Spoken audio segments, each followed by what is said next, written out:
अस्सलाम वालेकुम नाजरीन। पाकिस्तान में एक अदारा है इंसानी हकूक़ कमीशन।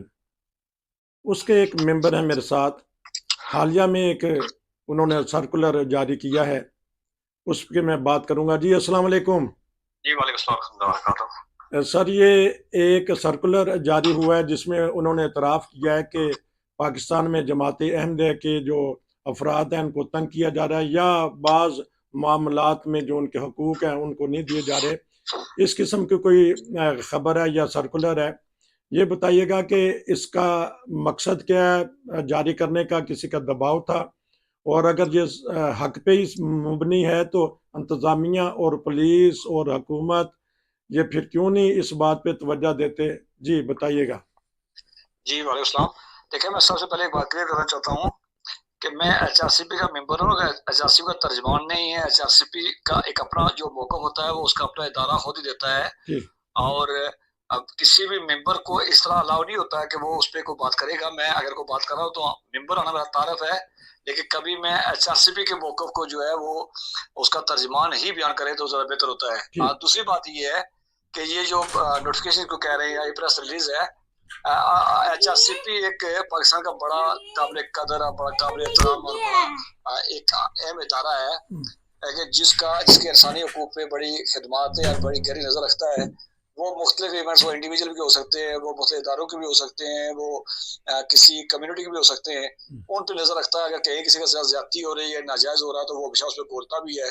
ज़ाहिर बोलने के पास रास्तों तरीका उनके पास तो एक तरीकाकार ही होता है कि अगर किसी जगह पे कोई मामला हो तो वो फैक्ट फाइंडिंग करवाते हैं।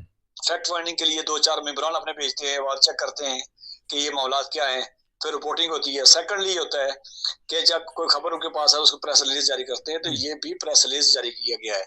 इससे पहले मुझे याद है कि आज से 3-4 माह पहले एक फैक्ट फाइंडिंग भी हुई थी कि जो अहमदिया मसाजिद गिराई जा रही हैं, उनके जो मीनारे गिराए जा रहे हैं, उन पे हमले हो रहे हैं, उसपे भी एक एचआरसीपी ने फैक्ट फाइंडिंग करवाई हुई है और उनके पास कंक्रीट मालूमात इस तरह की है कि इस तरह के मामलात हो रहे हैं और बड़ी गहरी नज़र भी है और हमेशा उन्होंने वक्तन-फ़वक्तन अपनी तशवीश का ज़िक्र भी करते रहे हैं।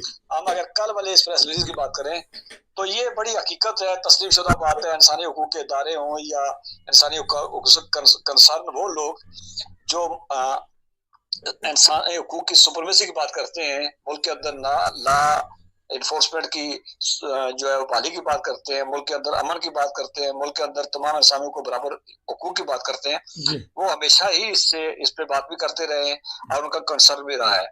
अब इसका दूसरी तरफ चले जाते हैं कि इदारे क्यों नहीं करते हैं, तो देखिए बात ये है कि जो हमने पहले भी एक प्रोग्राम में कहा था कि जो इस तरह के मज़हबी जत्थे जो हैं वो इदारों के और पाकिस्तान की एस्टेब्लिशमेंट की तरफ जो तकरीबन 7 ईयर की एस्टेब्लिशमेंट जो चल रही है पाकिस्तान में काबिज़ है, ये उसी के पाले होते हैं और उन्हीं के मर्ज़ी से चल रहे होते हैं। वो उनको कभी बटन ऑन होता है, वो बाहर आ जाते हैं, कभी वो अपने जाके वो उसमें काउंसिलों में वापस छुप जाते हैं, तो ये उनके पाले हुए हैं।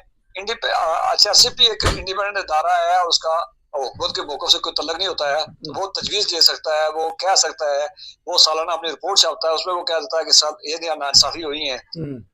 मुख्तलिफ मेंबरान जो असेंबली के होते हैं या जो असेंबली के मेंबरान हैं, कुछ बहुत सारे अच्छे लोग जो है, सुलझे लोग जो हमारे मेंबर भी हैं एचआरसीपी के, वो प्रोग्राम में होते हैं, तो वो बाज़ का निशानदेही कर रहे होते हैं।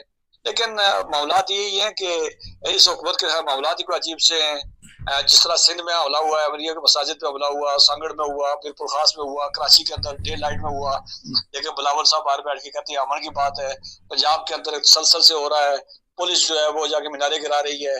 देखिए बात ये है कि बाज़ मसाजिद या बात तो वो हैं जो 100 साल पुरानी हैं, यानी पाकिस्तान से भी 30-40 साल 50 60 साल पहले बनी हुई हैं, तो उनके गिराए जा रहे हैं। इसी मुल्क में उलमा भी रहे, इस मुल्क में बड़े-बड़े स्कॉलर भी रहे, बड़े-बड़े मज़हब रखने वाले भी रहे, लेकिन शायद उनको इतना बड़ा मसला नहीं जितना ये एक मखसूस जत्था जो खातम रिज़वी का बनाया हुआ है तहरीक लब्बैक के नाम से, ये हमलावर हो रहा है और जगह-जगह। और मेरा ज़ाती ख्याल है कि हमला करने की वजूहात ये है, जो मैं अपनी ज़ाती कैपेसिटी में कह सकता हूँ कि इनका ख्याल है कि रिटेलिएशन होगी, किसी जगह पे जैसे हमला करने जाएँगे तो मुमकिन है कि ऐसी जगह पे हमें वापस जो है वो उसे रोका जाए। तो रोकने के बाद ये है कि मैं एक बड़ी अहम चीज़ की निशानदेही कर रहा हूँ कि रोका जाएगा तो हम फसाद को मुल्क के अंदर जो है वो जिस तरह 53 में हुआ, 74 में हुआ, इस तरह के हालात पैदा करेंगे और ये बरदम इंसानी हकूक़ के जितने इदारे हैं, तंज़ीमें जितनी भी है जो इंडिपेंडेंट काम करने वाली हैं, उनके पास ये मालूमात भी आ रही है और रिसीव भी हो रही है, और उनको पता भी है कि माहौल बना जानबूझ के बनाया जा रहा है। जी। और जो इस्तारे हैं वो इलेक्शन में मतलूबा ताज हासिल करने के लिए इस तरह के जत्थों के पीछे खड़े हैं। हुकूमत जो है वो उनके हाथों से यरगमाल हो चुकी है, पुलिस है या इदारे जो है वो उनके मावन बने हुए हैं। तो कुल मिला के तस्वीरें बनती है। अच्छा, तो आपने बड़ी ज़बरदस्त किस्म की अच्छी गुफ्तगू कर दी। तो इधर प्रेस रिलीज़ होती है, इधर ही जेहलम में अभी हालिया में 2-3 दिन पहले ऐसा वाक़या हो जाता है। हालाँकि जेहलम की सरज़मीन ऐसी है, जो समझदार लोग हैं, इस्लामाबाद के करीब है, तो प्रेस रिलीज़ का क्या फ़ायदा है? इधर से वो प्रेस रिलीज़ जारी करते रहेंगे, इधर से हमले होते रहेंगे। देखे ना, वो उसके पास तो कोई रास्ता है नहीं है, कैसा डंडा तो है नहीं है, फोर्स तो उसके पास है नहीं है कि वो किसी रोके। वो यही है कि वो अपना एहतजाज जो है वो रिकॉर्ड करवा सकती है, दुनिया को बता सकती है कि ये हो सकती हुआ है। मैंने कहा उसने फैक्ट फाइंडिंग करवाई है पहले उसने। इन सारी बातों के पास उसके पास कंक्रीट मालूमात मौजूद है किस तरह का हो रहा है। उसको मालूम है कि एचआरसीबी को कि ये कौन कर रहा है, किस तरह की तंजीमें कर रही हैं, उनके मकासद क्या है, उनके पीछे कौन सा खड़ा है। तो यकीनन उन्होंने रिक्वेस्ट करी है हुकूमत से, इदारों से, पुलिस से, इंतजामिया से करेंगे। देखिए मुझे बताएं कि कल आपने भी एक तस्वीर देखी होगी कि जिस तरह पुलिस घर में घुस के वो औरतों को नंगा कर रही थी पंजाब के अंदर। एक पुलिस वाले किसी घर का कब्जा, जो पूरे पंजाब के अंदर पुलिस के मुकाबले हो रहे हैं, लोग मारे जा रहे हैं। उसके बाद अगवा बराए तावान, बदमाशी, लूट मार, डाके, पूरा मुल्क जो है वो उनके कब्जे में आया हुआ है, स्ट्रीट क्राइम। लेकिन देख लें कि पुलिस सारे काम छोड़ के ईद के दिनों में एमडीओ के घरों में छापे मारती है कुर्बानी के। तो ये आईजी साहब को सोचना होगा, उन्हें को सोचना होगा कि इस पुलिस को, जो पहले ही बदनाम तरीन पुलिस थी हमारी, इसको हमने किस काम में लगाया हुआ है। और ये अवाम के टैक्स के पैसे जो है पुलिस को मीनारे गिराने के लिए मिलते हैं, अवाम की जो है देखभाल के लिए और उसके लिए मिलते हैं। यकीनन एमडी इसी मुल्क की इसकी मुल्क की आबादी है, इसी मुल्क के रहने वाले, मुल्क उनका भी इतना ही है। और एमडी जो है वो पाकिस्तान के क्याम से पहले से रह रहे हैं। कोई बाद में कहीं से आकर रहा हो तो कोई किसी पे एहसान करे, वो इस मुल्क के शहरी हैं और पाकिस्तान के क्याम में अहम उनका किरदार भी है। तो जब उनका नाटका बंद किया जाए, जब उनकी जिंदगी अजीरन की जाएगी, मैंने कहा कि बड़े बड़े हाल में तीन रहे हैं, ये मस्जिद है, इबादत गाह, ये सारी चीजें वो मौजूद थी पहले, उनके मीनार में मौजूद थे। तो उनका एतराज नहीं हुआ। लेकिन खालिद रजवी और उसके जिस तरह के वो दरिंदे जो गलियों में घूम फिर रहे हैं, और उनका मकसद सिर्फ सियासत है, बाकी कुछ नहीं है। मजहब से कितना लेना देना उनका, वो सिर्फ चाहते हैं कि इंतशार पैदा हो, हमें फायदा हो, और हर गली महल्ले को उन्होंने यरमाल बनाया हुआ है। लेकिन ये इदारे, एचआरसीपी हो, इदारे ये बर्पा खुद को मुतनबा करते रहते हैं, उस गवर्नमेंट को इतला देते रहते हैं कि ये मामलात है, इन मामलात को रोका जाए, ऐसा ना हो कि पानी सर से गुजर जाए और हुकूमत भी बेपास और ये उसके काबू ना हो। आपको याद होगा ये तहरीक लबैक थी, जिसने जब आसिया वाला केस हुआ, तो आपको याद होगा खालिद रिजवी ने और उसने पीर अफसर कादरी ने उसको पुलिस के अंदर, जो फौज के अंदर बगावत का और उसके सुप्रीम कोर्ट के जज को कत्ल करने का। और इमरान को कहा था कि तुम्हारी जो बीवी पीरनी है, वो जो बुशरा बीबी है, वो मेरी मरीद नहीं है, तुम्हें कब कैसे मार दिया जाएगा तुम्हें मालूम नहीं है। जजिस को कहा, सुप्रीम कोर्ट जज को कत्ल का कह दिया गया था। उसके बाद फौज के अंदर जनाब बाजवा के, तो उसके बाद आपने देखा कि उन्होंने रोडें बंद की, उन्होंने जलाओ गिराव किया, उन्होंने लोग मारे, उन्होंने क्या नहीं किया।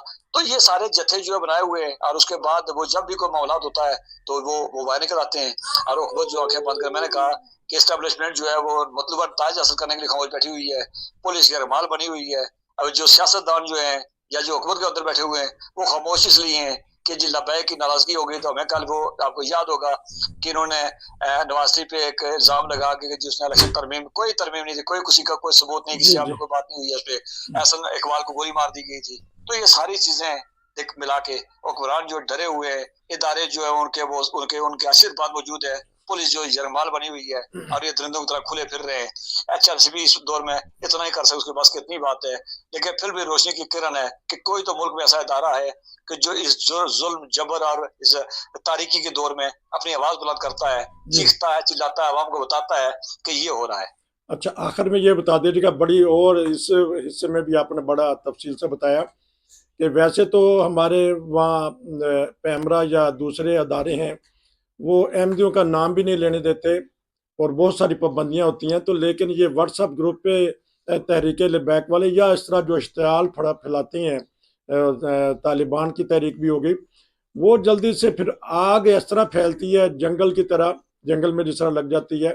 तो उसके ऊपर कौन पाबंदी लगाएगा? अभी हालिया में हमने ऐसी देखी हैं, क्लिप देखे हैं कि वो कहते हैं कि जी जल्दी से इसको पूरी पाकिस्तान में फैला दें, आग लगा दें, ये कर दें।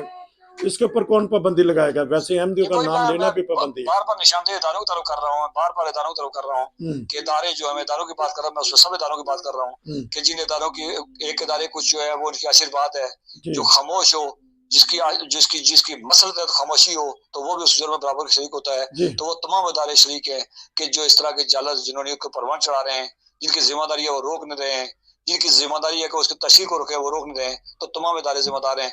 इसलिए मैं इदारों की बात कर रहा हूँ बार बार। तो आपका बहुत शुक्रिया कि जो सवाल उठा है और आपने उसका जवाब दिया कि जो हमारा इंसानी हकूक कमीशन है उसने इकरार तो किया है कि अहमदियों के लिए यहाँ रहना मुश्किल है। एचआरसीपी ने पहले दफा इकरार नहीं किया। मैंने कहा कि वो उसने हर हफ्ते, दूसरे हफ्ते, तीसरे हफ्ते उसका होता है, उससे फैक्ट फाइंडिंग करवाई है और उसके बाद सारी नॉलेज में है। और एचआरसीपी पाकिस्तान का वाहिद इदारा है जो किसी सोच फिक्र से मुबर्रा होकर भैया बात करता है, अच्छा, इंसानी हकूक की बात करता है, इंसानी वकार की बात करता है, मुल्क के अंदर अमन की बात करता है, तमाम अकलीतों, तमाम इकाइयों को रहने की और तमाम जिन्स का एहतराम की बात करता है और यकसा हकूक की बात करता है। और एचआरसीपी ने उसी उसी जो है सीक्वेंस में ये बात की है। आपका बहुत शुक्रिया क्योंकि आपने हमें अच्छी तरह बता दिया। नाज़रीन को इंशाल्लाह फिर आपसे रब्ता रखेंगे। नज़ीर को जज़ाक इजाज़त अल्लाह। दीजिए। अस्सलाम वालेकुम।